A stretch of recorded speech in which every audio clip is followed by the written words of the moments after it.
Hello बच्चों, कैसे हैं आप? उम्मीद करती हूँ आप बढ़िया और एकदम मज़े में होंगे, खुश होंगे और अपनी लाइफ को एंजॉय कर रहे होंगे। बिल्कुल जी, खुश रहिए, स्वस्थ रहिए, मस्त रहिए और ज़िंदगी का असली आनंद उठाइए।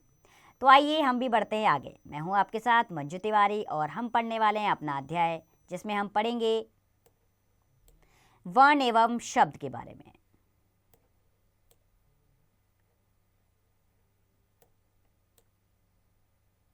सबसे पहले हम वर्ण जानेंगे बच्चों।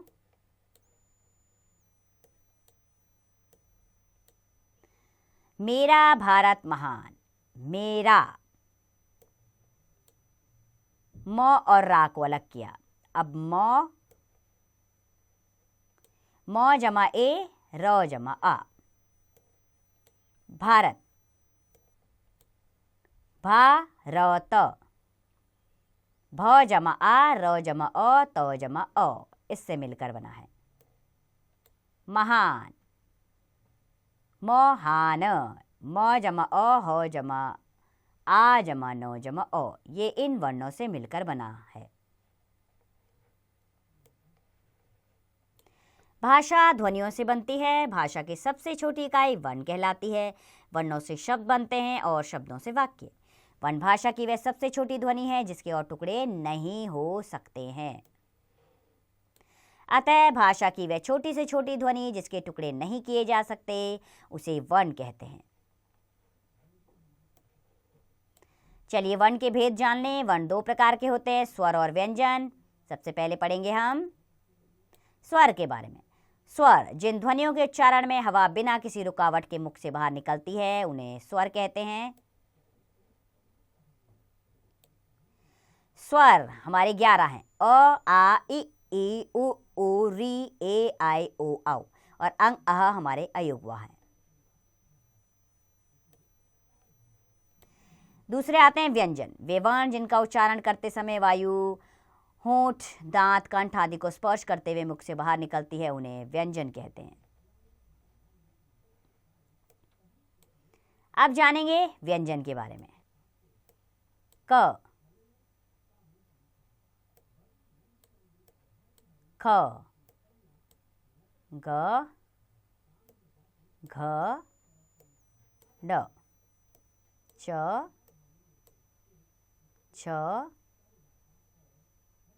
ज, झ, ञ, ट, ठ, ड, ढ, अण, और ढ के नीचे बिंदु लगाकर बनते हैं। उसके बाद है त, थ, द, ध, न, प, फ, ब, भ, म, य, र, ल और व, श, श, स और ह, ये हमारे व्यंजन हैं। अब जानेंगे हम संयुक्त व्यंजन जो 4 हैं, श, त्र, श्र और ज्ञ। ये 4 हमारे संयुक्त व्यंजन हैं। स्वर की मात्राओं की तालिका, आइए उन्हें जान लेते हैं, जो इस प्रकार है।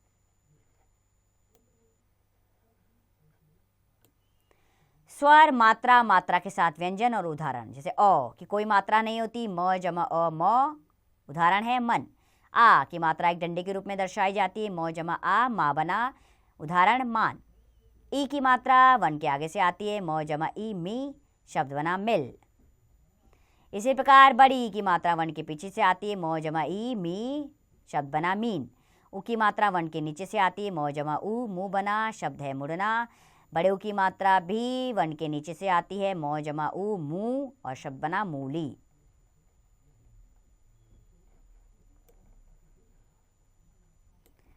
री की मात्रा अर्धवृत्त की तरह वन के नीचे से आती है, म जमा री, मृ, शब्द बना मृग। ए की मात्रा शिरो रेखा के ऊपर एक मात्रा के रूप में आती है, म के साथ आएगी तो मे बनेगा, शब्द है मेला। आई की मात्रा शिरो रेखा के ऊपर 2 मात्रा के रूप में आती है, म के साथ आएगी तो मय बनेगा, शब्द है मैला। ओ की मात्रा एक डंडा और शिरोरेखा के ऊपर एक मात्रा के रूप में आती है, मौ के साथ मिलेगा तो मो बनेगा, शब्द है मौन। औ की मात्रा एक डंडा और शिरोरेखा के ऊपर दो मात्रा के रूप में आती है, मौ के साथ मिलेगा तो मऊ बनेगा, जैसे मौका शब्द।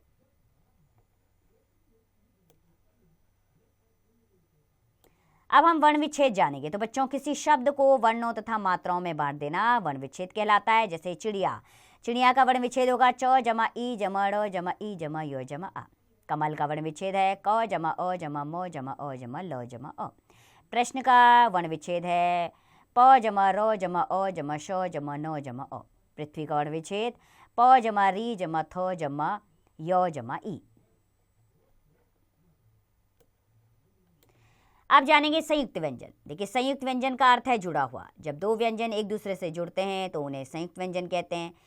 श, त्र, ज्ञ तथा श संयुक्त व्यंजन है। संयुक्त व्यंजनों के वर्णों का मेल होने पर उनका रूप बदल जाता है। जैसे क जमा श, इन दो व्यंजनों के मिल से श बनता है, शब्द है क्षण।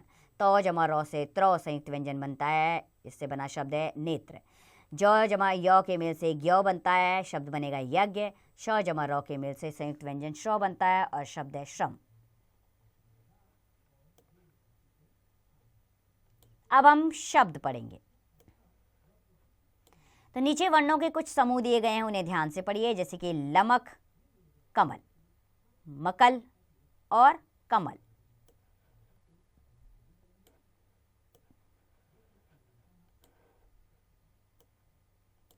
ऊपर दिए गए वर्णों के समूहों में रंगीन शब्द अर्थ व्यक्त करने वाले समूह है, और कमल और कलम कोई अर्थ व्यक्त कर रहे हैं। अतः ये दोनों शब्द हैं और बाकी निरर्थक शब्द हैं, अर्थात शब्द उन्हें कहते हैं जिनका कोई अर्थ होता है।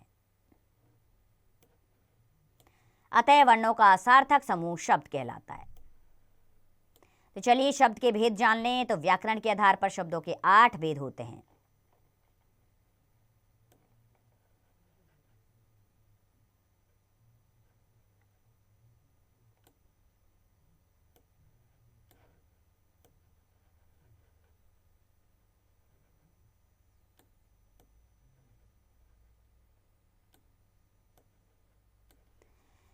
शब्द संज्ञा शब्द है, जैसे राम, दिल्ली, लड़का। विशेषण शब्द है मीठा, बड़ा, बुरा। क्रिया विशेषण शब्द है धीरे धीरे, ऊपर। ऐसे समुच्चय बोधक शब्द हैं कि, क्योंकि और।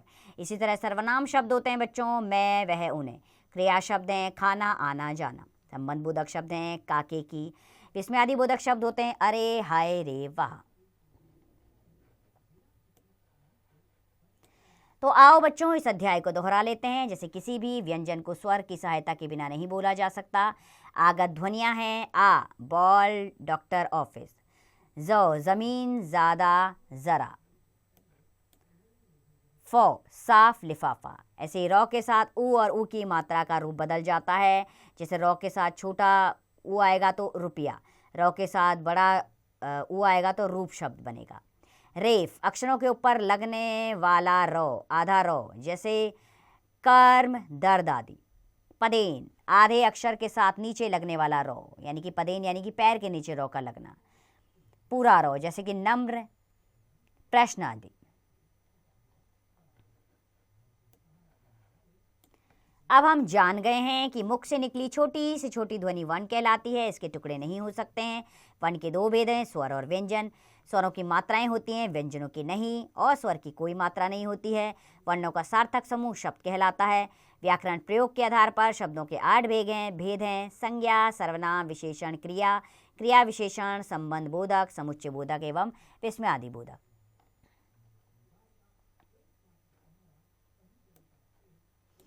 चलिए अब अभ्यास प्रश्न कर लेते हैं। एक्सरसाइज मौखिक प्रश्नों पर आएंगे। पहला प्रश्न, निम्नलिखित प्रश्नों के उत्तर दीजिए। क, वर्ण से आप क्या समझते हैं? वर्ण भाषा की सबसे छोटी इकाई होती है जिसके और टुकड़े नहीं कर सकते। इसी प्रकार बाकी प्रश्नों के उत्तर स्वयं दें आप। बहुविकल्पीय प्रश्न। पहला प्रश्न, सही विकल्प के सामने सही का चिन्ह लगाइए। क, वर्ण भाषा की सबसे छोटी इकाई है, 100 वाला विकल्प सही है। ख, संयुक्त व्यंजन है 4, द विकल्प सही है इसमें। ग, वर्णों के समूह को कहते हैं वर्णमाला, ब वाला विकल्प इसमें सही है। दूसरा, दिए गए प्रश्नों के उत्तर लिखिए। क, वन किसे कहते हैं? वन भाषा की सबसे छोटी इकाई है जिसके और टुकड़े नहीं किए जा सकते। इसी प्रकार बाकी प्रश्नों के उत्तर स्वयं दे बच्चों। दिए गए शब्दों का वर्ण विच्छेद कीजिए। जैसे भारत का वर्ण विच्छेद होगा भ जमा आ जमा रो जमा ओ जमा तो जमा ओ। बाकी शब्दों के वर्ण विच्छेद आप स्वयं करेंगे। चलिए क्रियाकलाप एक्टिविटी करते हैं आप। लगभग 200 शब्दों की एक शब्द माला तैयार कीजिए। इसमें समाचार पत्रों के समाचार शीर्षक व विभिन्न पत्रिकाओं की मदद लीजिए, यानी कि इनकी मदद से आपने वहाँ से शब्द ढूंढने हैं और एक शब्दकोश तैयार करना है। दिए गए संकेतों को पढ़िए और खाली वर्गों को भरकर शब्द बनाइए।